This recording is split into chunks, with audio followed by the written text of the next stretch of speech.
This is Seawolves. Storm? Or not. Good Monday, Seawolves. I'm your anchor, Irina Ivanuk.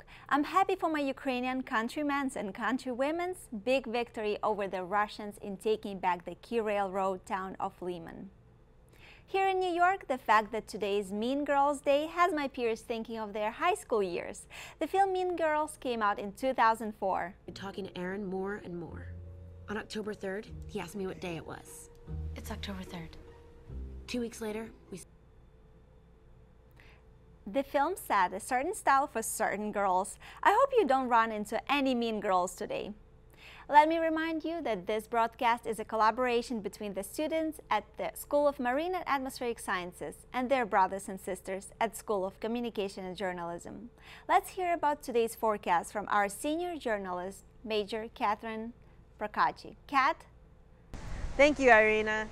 Today we're experiencing chillier temperatures than what we've experienced so far this semester. Today is a high of 60 degrees during the day with a low of 50 degrees at night. However, right now it feels about 49 degrees with wind speeds reaching 19 miles per hour as we're experiencing right now. Additionally, there is a chance of scattered showers from 11:15 a.m. to 6 o'clock p.m., so be sure to carry your umbrella just in case. For more information about the remnants of Hurricane Ian and what else is brewing in the Atlantic, let's go to Sam Linkwitz in the studio. Sam?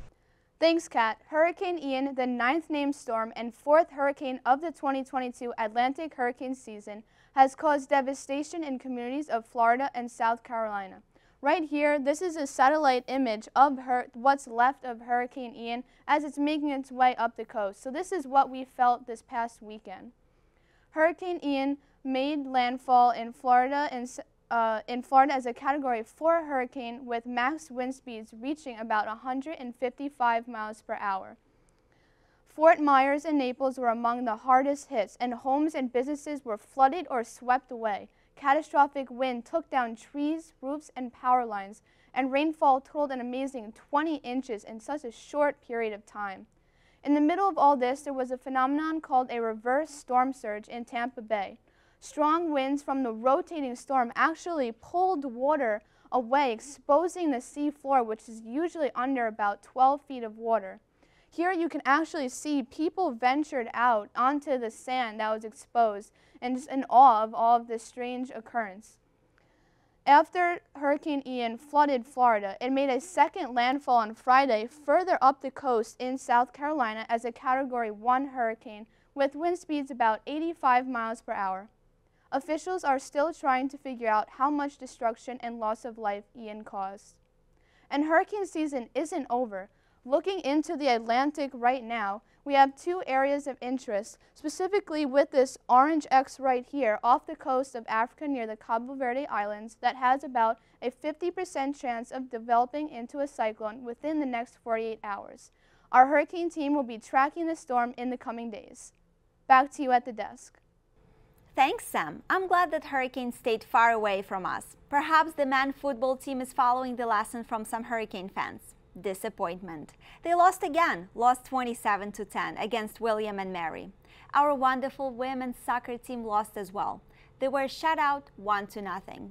To find out what's in store weather-wise as we've had to fall break, let's turn to our newest on-screen meteorologist, Vincent Vasallo. Vince?